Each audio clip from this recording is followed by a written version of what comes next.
Well, the book I was going to talk about is Al-Ghazali's Deliverance from Error, or as it's called in this translation, Al-Ghazali's Path to Sufism.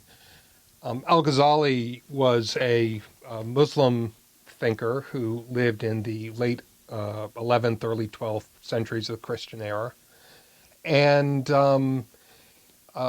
is sometimes compared to Augustine, partly because of this work, the Deliverance from Error, because in this work he displays his thoughts in the context of telling the story of his life, though without quite the detail that Augustine engages in.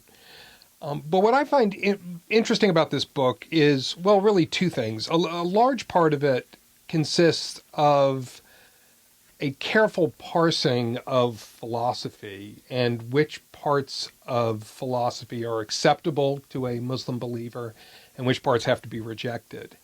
And I think it's interesting because it shows a very careful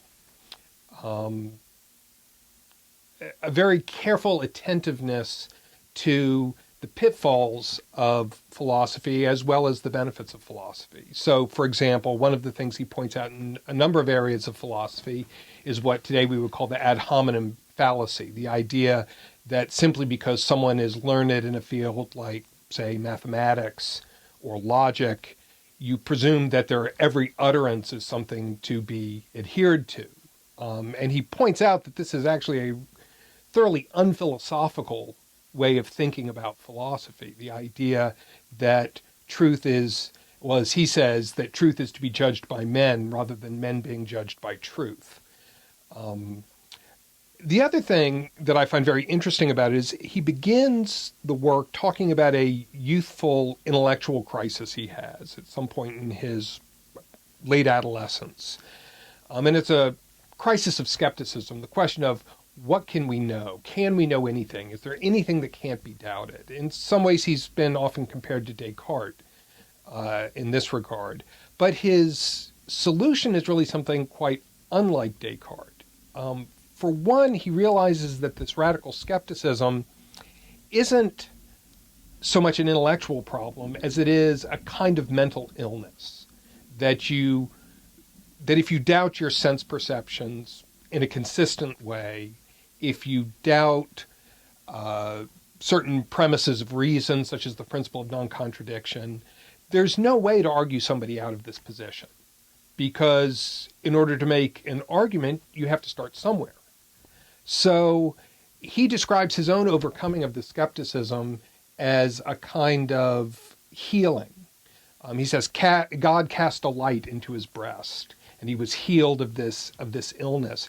And he makes the interesting observation that first principles of arguments, things like the principle of non-contradiction, are what he calls unseekable, meaning undemonstrable. And he says you only lose them when you in fact go seeking them. You only engender skepticism when you try and demonstrate something that can't be demonstrated. In this way, it seems to me that he anticipates certain moves that we find, say, in Wittgenstein, where you realize that there are certain basic forms of life that are primary and can't really be called into question. Rather, they're the point from which we begin our questioning.